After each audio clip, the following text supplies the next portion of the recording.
नमस्कार दोस्तों, आप सभी का अपने YouTube चैनल आशा स्टडी पॉइंट पर स्वागत है। इस वीडियो में दोस्तों हम लोग चर्चा करते हैं 23 अगस्त पुलिस री एग्जामिनेशन में जो जीएस के प्रश्न आए थे उनको ऑनलाइनर में देखते हैं। जिन बच्चों का पेपर हो चुका है वो लोग अपना आंसर टैली कर लें और जिन बच्चों का पेपर होने वाला है वो इन प्रश्नों को भी देखें और किन किन बिंदुओं से प्रश्न बने। उम्मीद है कि आपके पेपर में यहाँ से प्रश्न बनेंगे और जिन बच्चों का एग्जाम नहीं भी है यूपी पुलिस का, वो भी अगर ये वीडियो देखते हैं तो उनके लिए कहीं ना कहीं लाभकारी होगा। तो चलिए शुरुआत करते हैं।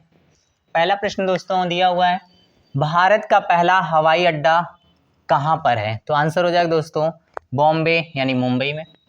भारत में व्यवसायों के लिए सेवाओं हेतु जीएसटी पंजीकरण के लिए थ्रेशोल्ड लिमिट सीमा कितनी है? तो दोस्तों ये है आपके 20 लाख रुपए।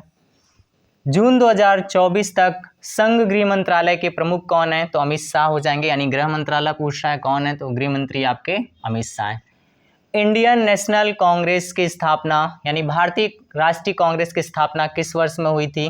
तो 1885 एवं द्वारा की गई थी, जैसे कि आपको जानकारी होगी।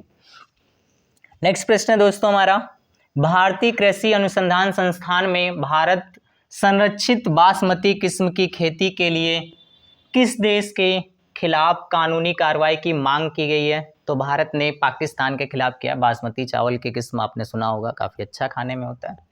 नेक्स्ट बात करते हैं दोस्तों, कौन सा भारतीय राज्य अपनी अनूठी वारली चित्रकला के लिए जाना जाता है? तो आंसर ये है महाराष्ट्र। चिकनकारी एक पारंपरिक कढ़ाई शैली है जिसकी उत्पत्ति उत्तर प्रदेश के किस शहर से हुई? तो लखनऊ। चिकन वस्त्र के लिए, चिकन कपड़े के लिए लखनऊ आपका फेमस है, उसी से संबंधित ये भी प्रश्न है आपका। महासागरीय अम्लीकरण का प्राथमिक कारण क्या है? तो ये दोस्तों है समुद्री जल द्वारा कार्बन डाइऑक्साइड यानी CO2 का अवशोषण। उपयोगकर्ताओं के बीच लगातार संचार को प्रोत्साहित करने के लिए किस सोशल मीडिया प्लेटफॉर्म में स्टिक्स नामक सुविधा है? तो आंसर स्नैपचैट दोस्तों है। पल्लव राजवंश की राजधानी कहाँ स्थित है, या पल्लव राजवंश की राजधानी कहाँ थी? तो कांचीपुरम में। नेक्स्ट प्रश्न है आपका, वित्तीय स्थिरता बोर्ड FSB क्या करता है? तो दिए गए ऑप्शन में दोस्तों यह वित्तीय स्थिरता सुनिश्चित करता है, जो ऑप्शन था उसको सिलेक्ट करना है आपको। जीएसटी के ब्रांड एम्बेसडर के रूप में कौन चुना गया? तो अमिताभ बच्चन है, 2016 से बनाए।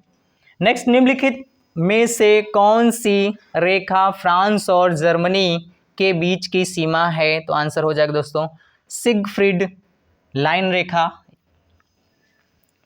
विदेश व्यापार महानिदेशालय GDFT किस मंत्रालय के अंतर्गत आता है? तो वाणिज्यिक एवं उद्योग मंत्रालय के अंतर्गत आता है। परमाणु ऊर्जा के उत्पादन के लिए कौन सा तत्व आवश्यक है? तो यूरेनियम आवश्यक होता है।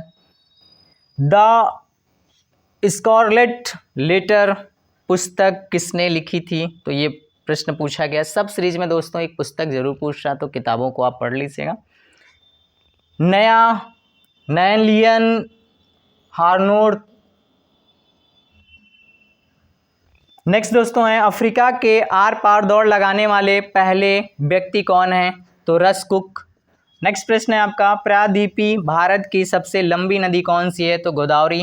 नेक्स्ट प्रश्नों को चर्चा करते हैं, चलिए देखते हैं। फिर नेक्स्ट प्रश्न है आपका, वर्ष 1985 को कौन सा अंतर्राष्ट्रीय वर्ष घोषित किया गया था? तो ये दोस्तों हो जाएगा आपका युवा। काफ़ी पुराना प्रश्न पूछ लिया, खैर कोई बात नहीं। अनुसंधान विधियों उत्तरदाताओं की प्रतिक्रियाओं के आधार पर उनसे गहन और आगे की जांचें और पूछताछ करने में सहायता करती है। कौन सी विधि है? तो दोस्तों वो है गुणात्मक विधि आपकी। RBI का पूर्ण रूप क्या है? तो belt and road initiative, China से संबंधित है। विशिष्ट व्यक्तियों को उस संगठन की सुरक्षा को खतरे डालने की कोशिश करता है जिनके लिए वे काम करते हैं। तो ये दोस्तों आंसर हो जाएगा स्पीयर फिशिंग कहते हैं उसे। पहली बार राष्ट्रीय कृषि नीति कब घोषित की गई थी? तो जुलाई 2000 में घोषित की गई थी। नेक्स्ट प्रश्न है आपका, में अंतर्राष्ट्रीय मानवाधिकार कानून के प्रवर्तन के लिए संयुक्त राष्ट्र मानवाधिकार आयोग को संयुक्त राष्ट्र मानवाधिकार परिषद द्वारा स्थापित किया गया था। तो दोस्तों 2006 में। नेक्स्ट, भारत के किस पड़ोसी देश को थंडर ड्रैगन की भूमि के नाम से भी जाना जाता है? तो भूटान।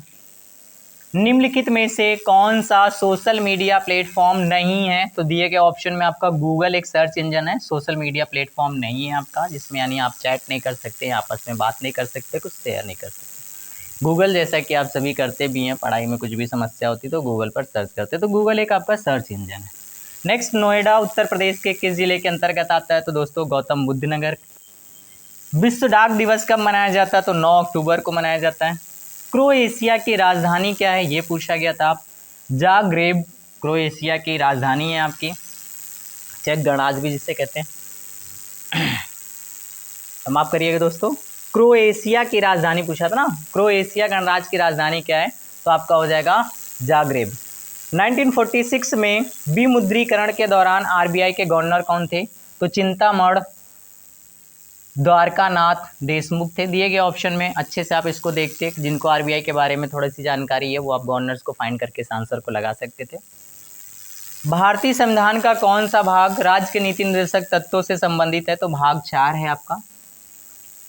नेक्स्ट है आपका अ लाइफ मिसस्पेंट किसके द्वारा लिखी गई पुस्तक है? तो सूर्यकांत त्रिपाठी निराला के द्वारा लिखी गई पुस्तक है।